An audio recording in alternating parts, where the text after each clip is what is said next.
have a very good relationship with President Xi, and I think it's going to continue, and he runs it very tight, very strong, very smart. Wait a second, did I just hear Donald Trump, the President of the United States, give praise and respect to a Marxist? A Marxist, radical left communist like President Xi, who is the leader of the Communist Party of China? I'm sorry, I'm a little shocked. I thought Donald Trump had no respect for radical left lunatics like the Marxist communists that he decries in his public speeches. It's almost as if when Donald Trump hurls pejorative labels at what he calls Marxist communists, he's actually just referring to machine politicians in the political establishment who have a D next to their name and not an R, like Joe Biden and his administration. Because when he's dealing with real-world communists like President Xi and his Communist Party, he actually respects them and calls them smart and strong. I would say they have reached out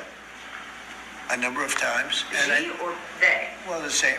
I view it very similar. It would be top levels of China. And if you knew him, you would know that if they reached out, he knew exactly. He knew everything about it. I feel like this entire interview, the reporter in the Oval Office is trying to get Donald Trump to admit that he has not spoken to President Xi directly because President Xi has not reached out regarding Trump's tariffs. But Trump can't admit that because it's not a good look for him as a power move. Because China didn't call. China actually retaliated. China upped the ante. So he goes from posturing that every country in the world has been calling him, begging for these tariffs to be rescinded. But when it comes to China, he's very evasive. Now, I wonder why that is. First, he badgers the reporter by saying, well, I thought it would be obvious that of course China had called. But then he shrugs it off and says that it's not even important if they had or not. Obviously, Chinese bureaucracy being the way that it is, any officials reaching out to the United States would be at the direction of President Xi. So it's like President Xi had called himself, right?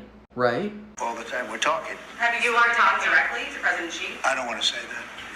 It's just not appropriate. But you're speaking.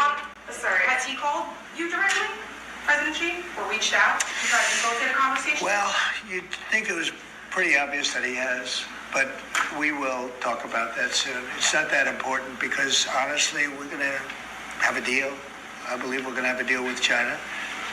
And if we don't, we're going to have a deal anyway because we're going to set a certain target and that's going to be it. President Xi called, sort of. He did. Please don't put in the papers that he didn't call. You have anything to say about that, Howard? I think our tariff policy around the world has every country in the world coming in and talking to us. Except for China. It is incredible. The amount of other countries who are working with us is incredible. The scale of companies coming to America, the scale of factories coming to America is mind-boggling. Incredible. It's absolutely mind-boggling. It boggles the mind.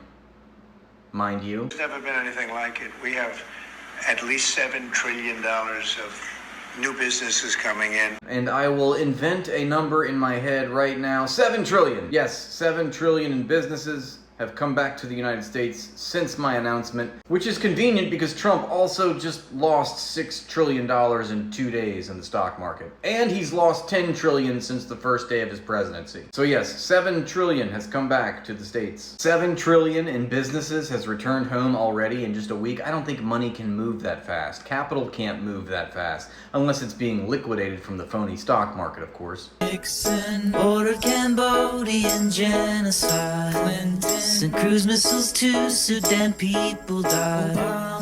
Gave the orders to do drone strikes.